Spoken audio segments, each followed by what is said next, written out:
À 73 ans, Marie-Anne Chazelle, figure emblématique du cinéma français, décide enfin de briser le silence. Et ce qu'elle révèle aujourd'hui sur sa vie amoureuse actuelle risque bien de surprendre même les fans les plus fidèles. Depuis des décennies, elle incarne la joie, l'élégance et ce regard pétillant que l'on retrouve dans tant de films cultes. Mais derrière ce sourire que tout le monde connaît, se cache une femme discrète, pudique, qui a su préserver ses émotions les plus profondes, loin des caméras. Pendant des années, son histoire d'amour avec Christian Clavière a fasciné la France entière. Ensemble, ils formaient un couple complice, à la ville comme à l'écran. Et puis un jour, tout s'est arrêté. Sans scandale, sans cri, juste le silence. Marie-Anne n'a jamais vraiment parlé de cette séparation. Jusqu'à aujourd'hui. Car dans une récente interview, l'actrice s'est livrée comme rarement auparavant. Oui, elle aime. Oui, il y a quelqu'un dans sa vie. Et non, ce n'est ni un acteur, ni une figure du show business. C'est un homme de l'ombre, cultivé, discret, qui lui a redonné le goût des choses simples. Une rencontre inattendue, dans un contexte improbable. Une de ces rencontres qui ne s'explique pas, mais qui change tout. Pour elle, ce n'est pas une nouvelle histoire, c'est un nouveau chapitre. Un chapitre qu'elle vit avec intensité, lucidité et tendresse. Ce qu'elle raconte, c'est le récit d'une femme qui s'est relevée, qui a appris à se choisir, à s'aimer, à aimer autrement. Elle parle de balades main dans la main au bord de la mer, de lectures partagées, de silences complices, mais aussi de doutes, de peur, de cette petite voix intérieure qui murmure parfois qu'il est trop tard. Et qu'elle a réussi à faire taire. Ce témoignage bouleversant, c'est aussi une leçon, une déclaration intime à toutes les femmes qui se demandent s'il est encore temps. Marie-Anne leur répond oui. Il est toujours temps de vivre, de rêver, d'aimer. Ce n'est pas une idylle de jeunesse, c'est un amour d'expérience, un amour sans masque, sans phare, un amour vrai. Et dans ces mots, on sent une force nouvelle, comme si, à 73 ans, elle s'autorisait enfin à être pleinement elle-même. Elle évoque même des projets communs, une maison à retaper, un voyage en train à travers l'Europe. Rien d'extravagant, mais tout ce qui compte, l'essentiel. Ce que Marie-Anne Chazelle partage, ce n'est pas une simple confidence. C'est une révolution douce, une invitation à croire en la vie, en l'amour, au-delà des rides et des habitudes. C'est un appel à écouter son cœur, quel que soit son âge. Et si vous pensiez que vous saviez tout d'elle, cette vidéo va tout changer. Car derrière l'icône se cache une femme libre, amoureuse et plus vivante que jamais. Pendant des décennies, Marie-Anne Chazelle a illuminé les écrans français avec son humour subtil, sa tendresse à fleur de peau et cette vivacité dans le regard qui la rend immédiatement reconnaissable. Icône du comique hexagonal, muse du splendide, inoubliable Gigi dans Le Père Noël est une ordure, elle a marqué de son empreinte toute une génération de spectateurs. Mais si sa carrière est bien connue du public, sa vie privée, elle, est restée longtemps un mystère. À 73 ans, pour la première fois, elle lève le voile sur une histoire d'amour inattendue, profonde, bouleversante. Cette histoire commence loin des projecteurs, dans une période où Marie-Anne pensait ne plus jamais connaître l'amour.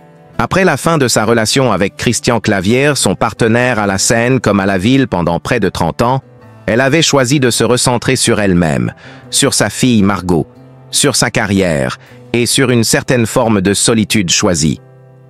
Je croyais que c'était terminé pour moi. L'amour avec un grand A, c'était une page tournée et j'en étais en paix. Mais la vie, parfois, aime surprendre ceux qui n'attendent plus rien. C'est lors d'un dîner entre amis, dans une maison en Provence, qu'elle croise le regard de celui qui va tout bouleverser. Un homme discret, élégant, plus jeune qu'elle de quelques années, mais avec une maturité rare. Il n'est ni comédien, ni homme public. Il travaille dans l'édition, lit beaucoup, parle peu, et surtout, ne la regarde pas comme Marie-Anne Chazelle, l'actrice, mais comme une femme, simplement. Leur premier échange est timide, presque maladroit. Elle parle de littérature, il l'écoute avec une attention troublante. Le lendemain, ils se retrouvent à marcher côte à côte dans les vignes. Les conversations se multiplient, les silences deviennent complices. Avec lui, je ne me sentais pas jugé ni observé. J'étais juste moi, une femme de 70 ans, avec ses rides, ses douleurs, mais aussi sa tendresse et ses envies. Au fil des mois, leur lien se renforce. Ils partagent des passions simples, les balades, la cuisine, les vieux films.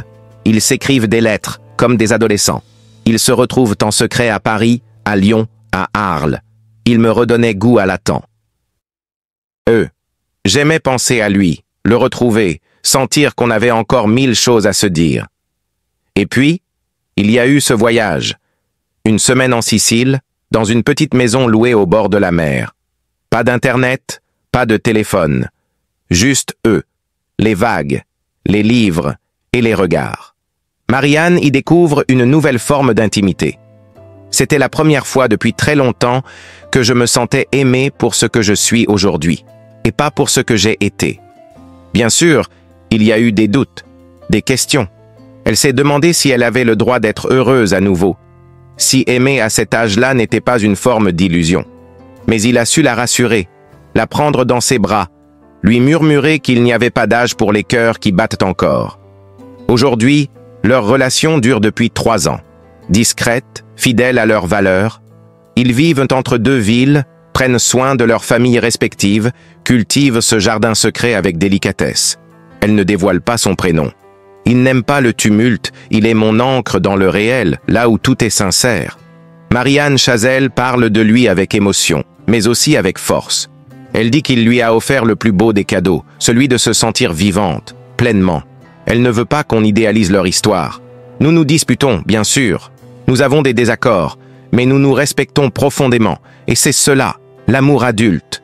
À ceux qui l'écoutent, elle adresse un message d'espoir. Il n'y a pas d'heure pour le bonheur. Il ne faut jamais cesser d'y croire, même si l'on pense que c'est fini, même si le monde vous dit que vous êtes trop vieux. L'amour ne connaît ni date de péremption, ni définition unique.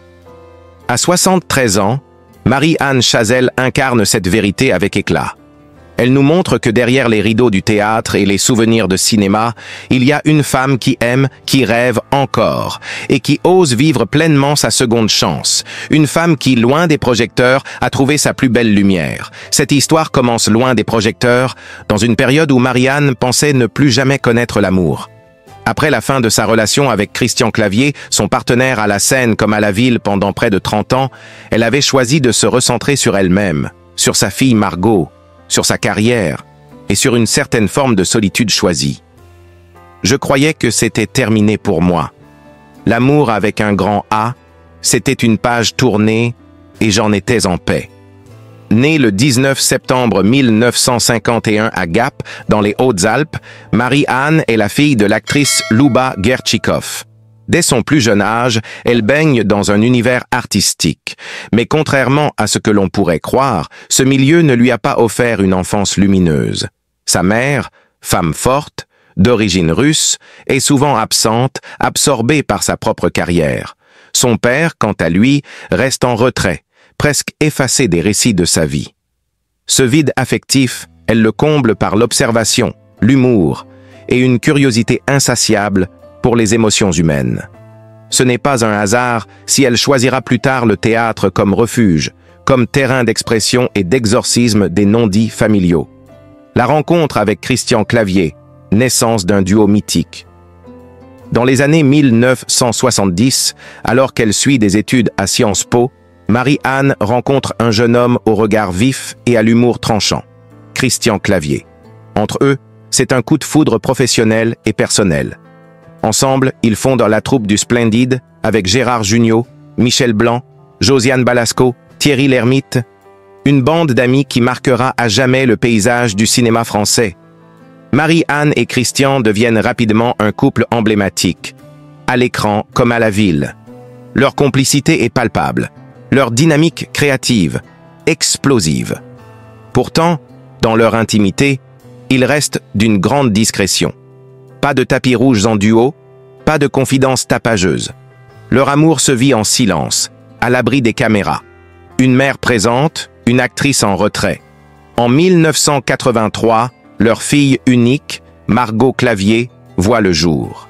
Et là, Marie-Anne prend une décision radicale, ralentir sa carrière pour se consacrer pleinement à son rôle de mère. Un choix courageux dans un milieu où la visibilité est synonyme de survie. Elle ne disparaît pas totalement des écrans, mais elle choisit avec soin ses rôles, refusant de sacrifier la relation avec sa fille au nom du succès. Elle devient cette mère attentive, discrète, protectrice, qui veille à ce que Margot grandisse loin du tumulte médiatique. Margot, malgré son héritage artistique, ne suivra pas le chemin de ses parents en tant qu'actrice. Elle opte pour l'ombre des coulisses, scénariste, réalisatrice, productrice. Un choix qui dit beaucoup sur l'éducation reçue, centrée sur l'intégrité et l'authenticité, plus que sur la gloire. Une séparation douce et sans scandale. En 2001, après près de 30 ans de vie commune, Marie-Anne et Christian Clavière se séparent, sans éclat, sans une de magazine, sans rancune. Leur rupture est à l'image de leur amour, pudique et respectueuse. Ils continuent d'échanger, de se croiser, parfois même de travailler ensemble, car leur histoire ne s'efface pas. Elle se transforme. Marie-Anne ne refera jamais vraiment sa vie publiquement, comme si cet amour unique avait tout dit, et qu'aucune autre histoire n'était nécessaire. Dans les rares interviews où elle aborde le sujet, elle évoque Christian avec tendresse, sans amertume. Il reste pour elle un compagnon de route, un père exemplaire pour leur fille et un artiste avec lequel elle a tout construit. La sagesse d'une femme libre. Aujourd'hui, Marie-Anne Chazelle mène une existence paisible. Elle vit entre Paris et la province, proche de sa fille, entourée de ses souvenirs, mais toujours tournée vers l'avenir. Elle participe à quelques projets choisis avec soin, écrit, met en scène, ou donne des voix dans des films d'animation. Ce qui la définit, ce n'est pas une gloire tapageuse, mais une élégance rare, une capacité à aimer en silence et à se réinventer sans bruit. Sa vie familiale, bien que marquée par des absences, des choix difficiles et une séparation discrète, est une leçon d'équilibre. Elle a su faire de l'amour une force, de la maternité un pilier et de la solitude, parfois, un lieu de réflexion. Dans un monde où tout se crie, elle a choisi de chuchoter les choses essentielles, et c'est peut-être là sa plus grande force. Marie-Anne Chazelle n'est pas seulement une actrice comique au talent indiscutable. Elle est une femme, une mère, une amoureuse, qui a su conjuguer passion et retenue, succès public et intimité préservée. Et derrière chacun de ses rires à l'écran, il y a une vérité silencieuse, celle d'une femme qui a tout donné pour sa famille, sans jamais rien réclamer en retour. Nous sommes au début des années 1970. Marie-Anne, étudiante à Sciences Po, sent que son cœur bat pour une autre forme d'expression, le théâtre. C'est là qu'elle rencontre ceux qui deviendront les complices d'une vie. Christian Clavier, Michel Blanc, Gérard Jugnot, Thierry Lhermitte, Josiane Balasco. Ensemble, ils forment la bande du Splendide, une troupe de théâtre pas comme les autres, née dans une cave parisienne, qui deviendra l'un des plus grands phénomènes culturels de France. Avec eux, Marie-Anne va créer un ton, un style, un humour parfois absurde, souvent grinçant, toujours profondément humain. Leur première pièce à succès, Amour, Coquillage et Crustacés, deviendra en 1978 Les Bronzés, film culte qui marquera le début d'une série mythique. Gisèle, Zézette et les autres, les rôles inoubliables dans Les Bronzés, 1978, puis Les Bronzés font du ski, 1979, Marie-Anne incarne Gisèle, une vacancière un peu naïve, touchante, toujours au bord de l'exaspération. Le public l'adore. Mais c'est en 1982 qu'elle entre à jamais dans le panthéon du rire français avec un rôle devenu légendaire. Zézette épouse X dans Le Père Noël est une ordure.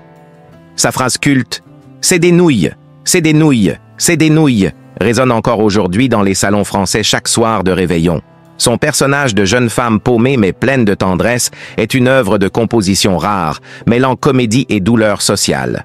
Sous les rires, Chazelle apporte de l'âme. Elle ne se moque jamais. Elle incarne. Une actrice caméléon au service du collectif. Contrairement à d'autres comédiens qui cherchent l'éclat personnel, Marie-Anne Chazelle a toujours privilégié le travail de troupe, la dynamique collective. Elle revient dans Les Visiteurs, 1993, aux côtés de Jean Reno et Christian Clavier, dans le rôle hilarant de Ginette la clocharde. Là encore, elle donne à son personnage une tendresse inattendue. Le film est un triomphe absolu, avec plus de 13 millions d'entrées. Le public rit, mais aussi s'attache. Pendant plus de 20 ans, Marie-Anne alterne cinéma, télévision et théâtre avec une constance remarquable. Elle tourne avec des réalisateurs variés. Jean-Marie Poiré, Étienne Châtillier, Francis Weber, Claude Zidi. Elle joue aussi bien dans des comédies populaires que dans des œuvres plus intimes. Son secret? L'authenticité. Passage derrière la caméra. Une réalisatrice discrète mais affirmée. En 2001, Marie-Anne Chazelle franchit une nouvelle étape. Elle passe à la réalisation avec Au plus près du paradis, un film délicat sur l'amour, le temps qui passe et les regrets. Un choix audacieux, à 1000 lieues de ses rôles habituels. Elle prouve qu'elle sait aussi manier la caméra avec subtilité et sensibilité, loin des clichés du rire. Bien que ce film n'ait pas eu un succès commercial massif, il révèle une facette plus introspective de l'artiste. Elle n'a jamais cherché à forcer le destin de réalisatrice, mais ce passage prouve une volonté d'évolution et de transmission. Une carrière à la télévision et au théâtre, retour à l'essence. Dans les années 2010, Marie-Anne Chazelle revient à ses premières amours, le théâtre. Elle enchaîne les pièces à succès, comme C'est encore mieux l'après-midi, Quand est-ce qu'on se marie, ou encore Tant qu'il y a de l'amour. Elle y triomphe avec une aisance naturelle, jouant avec le public, osant l'autodérision et gardant toujours ce regard tendre sur les travers humains. Parallèlement, elle apparaît dans plusieurs téléfilms et séries comme Mystère au Moulin Rouge, Clem ou encore Munch, prouvant qu'elle reste très ancrée dans le paysage audiovisuel français.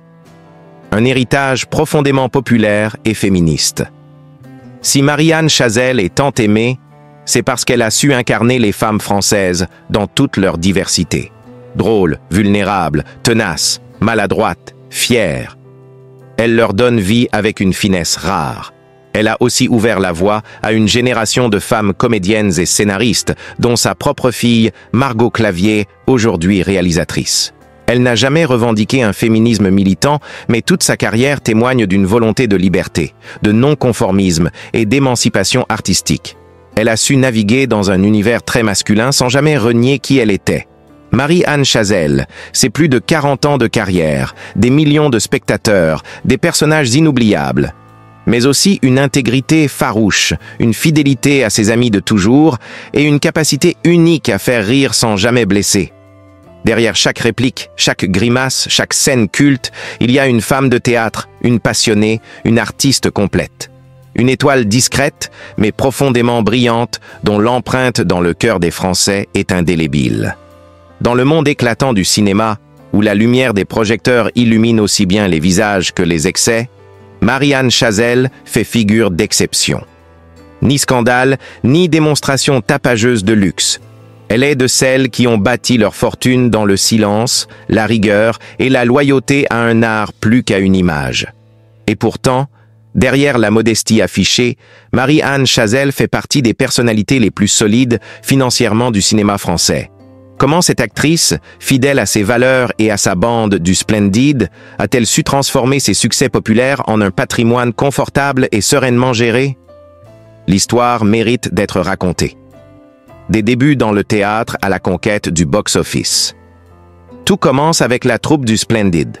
Dès les années 70, Marie-Anne joue dans une cave parisienne avec une bande d'amis devenus des légendes. Très vite, ils passent au cinéma. Les Bronzés, Le Père Noël est une ordure, Les Bronzés font du ski. Autant de films devenus cultes qui continuent à être rediffusés chaque année à la télévision, générant des droits d'auteur, de diffusion et de rediffusion conséquents. Marie-Anne Chazelle, co-autrice de certaines œuvres de la troupe, touche donc bien plus que de simples cachets d'actrice. Elle fait partie des ayants droit de cette saga, un trésor comique et financier du patrimoine culturel français. Les royalties issues des ventes DVD, VOD, plateformes de streaming et des chaînes télé classiques assurent à la comédienne une source de revenus continue, stable et très confortable. Mais c'est en 1993 que le destin financier de Marie-Anne Chazelle prend une autre dimension. Les Visiteurs, où elle incarne l'inoubliable Ginette, pulvérise les records avec plus de 13 millions d'entrées en France.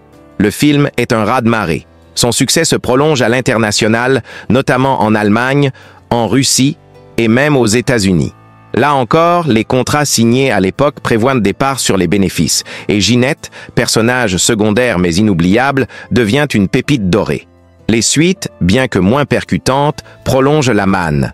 Les Visiteurs 2, Les Couloirs du Temps, Les visiteurs, la révolution, autant d'opportunités commerciales entre cachets et produits dérivés qui enrichissent durablement les comptes bancaires de l'actrice. Loin des excès hollywoodiens, Marie-Anne Chazelle a su placer son argent avec intelligence. Elle possède plusieurs biens immobiliers, dont un bel appartement à Paris, quartier Montparnasse, selon certains témoignages proches du milieu. Elle aurait également hérité, après la mort de ses parents, d'un domaine en Haute-Savoie, région où elle aime se ressourcer loin du tumulte médiatique.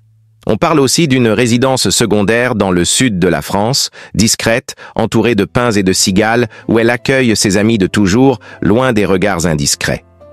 Ces biens, gérés avec prudence, sont valorisés à plusieurs millions d'euros. Mais fidèle à elle-même, Marie-Anne n'a jamais exposé sa vie privée. Elle cultive le silence comme d'autres cultivent le luxe. Investissement prudent et esprit d'entreprise. Ce que peu savent, c'est que Marie-Anne Chazelle est également une femme d'affaires avisée. Elle a créé dans les années 2000 une petite société de production lui permet.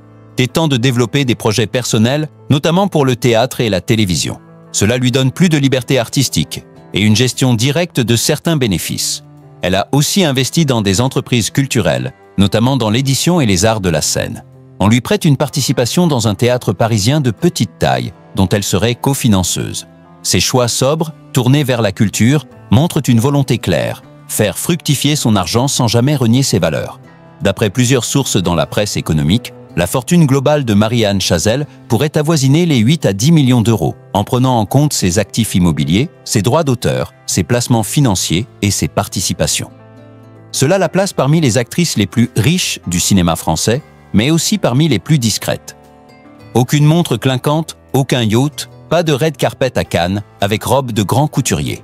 Elle préfère un jean, un sourire et une pièce bien écrite. Son luxe à elle, c'est la liberté de choisir, de refuser, de créer à son rythme.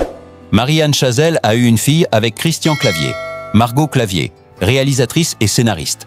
La fortune de Marie-Anne est aussi pensée comme un tremplin pour cette génération suivante, qui hérite non seulement d'un patrimoine financier, mais surtout d'un héritage artistique puissant. Elle a également soutenu de jeunes talents du théâtre, discrètement, sans jamais exiger de reconnaissance publique. Une richesse de cœur qui vaut bien plus que les lingots. Bien avant que les caméras ne captent son sourire espiègle et son regard malicieux, Marie-Anne Chazelle était une petite fille discrète, curieuse et pleine de feu intérieur, née le 19 septembre 1951 à Gap, au cœur des Hautes-Alpes. Ce décor alpin sauvage et pur offrait à ses premières années un air de liberté et de silence, comme une toile blanche où l'imaginaire pouvait s'épanouir.